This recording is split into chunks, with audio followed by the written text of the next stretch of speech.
अस्सलाम वालेकुम जी, मेरा नाम डॉक्टर शहज़ाद है। आज का जो मैंने केस डिस्कशन के लिए रखा है वो ये है, जो आप अपनी स्क्रीन्स पे देख सकते हैं कि एक पेशेंट है जो एक फ़ीमेल है और शी इज़ अबाउट 33-34 यानी 33-34 साल की लड़की है। और इसके पास सबसे बड़ा मसला ये था कि ये जब मेरे पास आई तो इसने मुझे अपनी एक बहुत सैड स्टोरी बताई। और वो सैड स्टोरी ये थी कि जैसा कि मेरी शादी जो है वो इस दाँतों के गैप की वजह से ख़त्म हो गई है। सो मेरे लिए एक बहुत चैलेंजिंग केस था। जब मैंने ये लड़की को देखा तो मैंने उसके एक तो स्पेसिंग आपको बिल्कुल इस वीडियो में या इस पिक्चर में नज़र आ रही है, बिल्कुल ऑब्वियस है कि बहुत ज़्यादा दाँतों में स्पेस है। ये एक चैलेंजिंग केस इसलिए था क्योंकि इस बच्ची के दाँतों में ना जस्ट स्पेस थी, बल्कि इसके दाँतों के साथ इसके मसूड़ों का भी इश्यू था। मसूड़ों का इश्यू की वजह से स्पेसिंग, जैसा कि पहले भी वीडियोज़ में मैं बता चुका हूँ, बहुत सी स्पेसिंग की वजह दाँतों के मसूड़ों का ना हेल्दी होना है।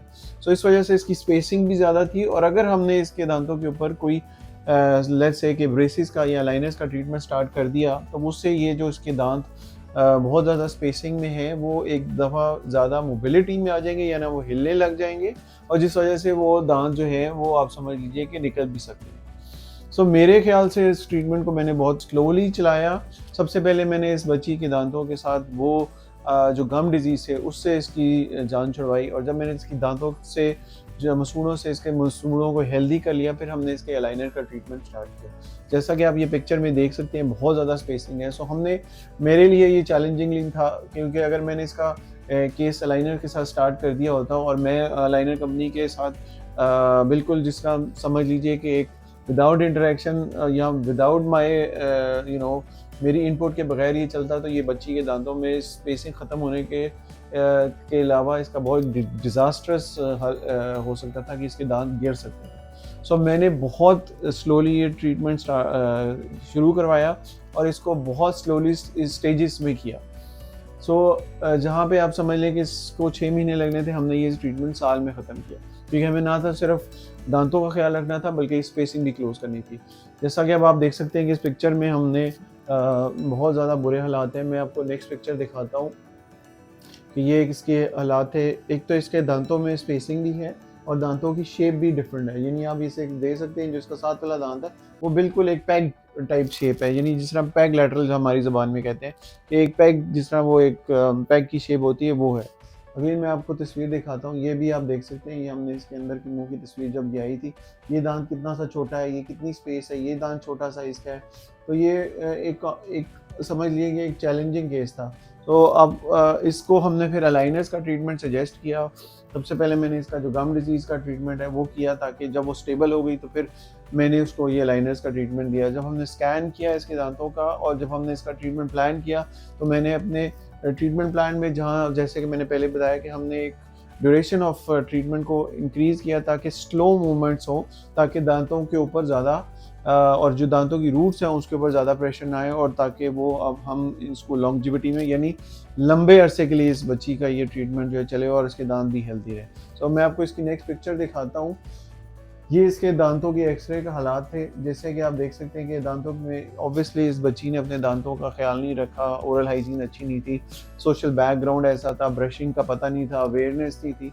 तो मुझे ये सारी चीज़ें अपने ट्रीटमेंट प्लान के अंदर ऐड करनी पड़ी। हर 3 महीने बाद बच्ची को मैं बुलाता था और उसकी डीप क्लीन करता था। लेज़र से भी मैंने इसका ट्रीटमेंट किया है ताकि इसके दाँतों को हेल्दी किया जा सके। बहुत मेहनत की इस ट्रीटमेंट के ऊपर। करंटली जब ये मेरे पास आई थी तो ये आप देख सकते हैं कि इसके कितने ज़्यादा दाँतों के अंदर स्पेसिंग है और बहुत ज़्यादा बोन लॉस भी है, हालाँकि ये यंग बच्ची है।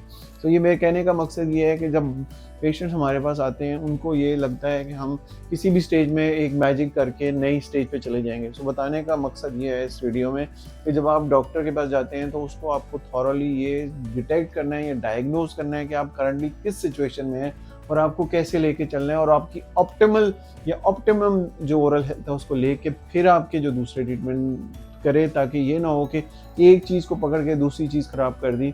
ताकि आपका जो ट्रीटमेंट है किसी चीज़ को करने से पहले आपको डॉक्टर को आपके करंट सिचुएशन का पता होना चाहिए और आपके साथ जो स्पेशली जो आपके जो पेशेंट है उसको अवेयर करना चाहिए कि आपकी ओरल हेल्थ क्यों ख़राब हुई, इसमें आपका कितना कसूर है और उसको कैसे बेहतर किया जा सकता है और क्या टूल्स हम इस्तेमाल करेंगे जिससे आपकी हेल्थ बेहतर होगी।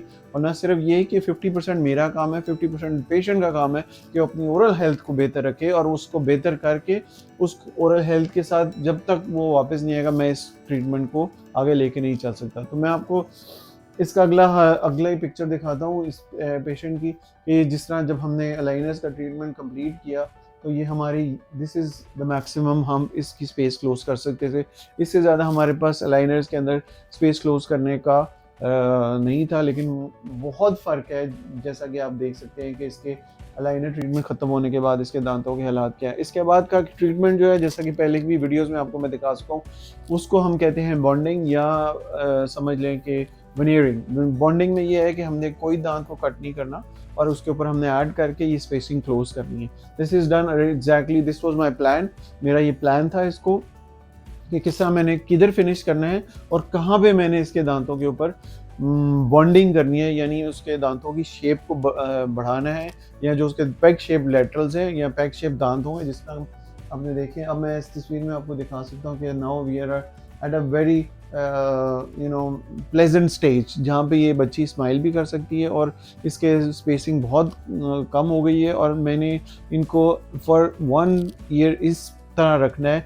कल को अगर इसको और बेहतर हम शेप में भी ला सकते हैं, लेकिन अभी हमारा मकसद ये था कि at least she could smile and she could at least have a confident smile about herself, about when she goes out. And obviously as I have told you कि ये जो स्टोरी थी, ये थी कि about the spacing, the husband did not like the smile, so obviously she had to go through that bad patch. और वो patch को she had obviously issues with her ज़िंदगी में, लाइफ में इसको ट्रबल आ रही थी। तभी आप देख सकते हैं कि you can see this is the picture after, this is the picture, this a huge, बहुत बड़ा डिफरेंस है। और ये स्टिल जो पिक्चर है ये अभी ख़त्म नहीं हुई है, इससे भी बेहतरी हो सकती है, लेकिन अभी हम एक ट्रांजिटरी फेज़ में चल रहे हैं, जहाँ पे हमने इसकी ऑप्टिमल ओरल हेल्थ को अभी तक अचीव नहीं किया। अभी भी बच्ची के अंदर बहुत से इश्यूज़ हैं डेंटल के, जिसमें क्लीनिंग है, तो हम उसको करके इसके बाद अलावा हम इसको और बेहतर कर सकते हैं। लेकिन इस वीडियो को बताने का मकसद ये था कि डेंटली अवेयरनेस, स्पेशली विद कि बहुत ज़्यादा स्पेसिंग और उसको क्लोज करना, और उस दांतों की शेप को और उसके कलर को और उसके सारी चीज़ों को बेहतर कैसे किया जा सकता है। तो आज इस वीडियो का मकसद ये था कि हम इस we are here to create smiles, and let's hope कि अगर आपका कोई ऐसा इशू है स्पेसिंग का, हम आपको हेल्प कर सकें। आप हमारी वीडियोस को लाइक करें और आप देख सकते हैं इंशाल्लाह, और आप आस्क कर सकते हैं कि ये ऐसे आपके अगर स्पेसिंग है या आपके दांतों में कोई मसाइल हैं, दांतों की शेप नहीं ठीक है, तो आप हमारे साथ रब्ता करें, and we will help you इंशाल्लाह with creating a best smile for which looks good on your face. Thank you.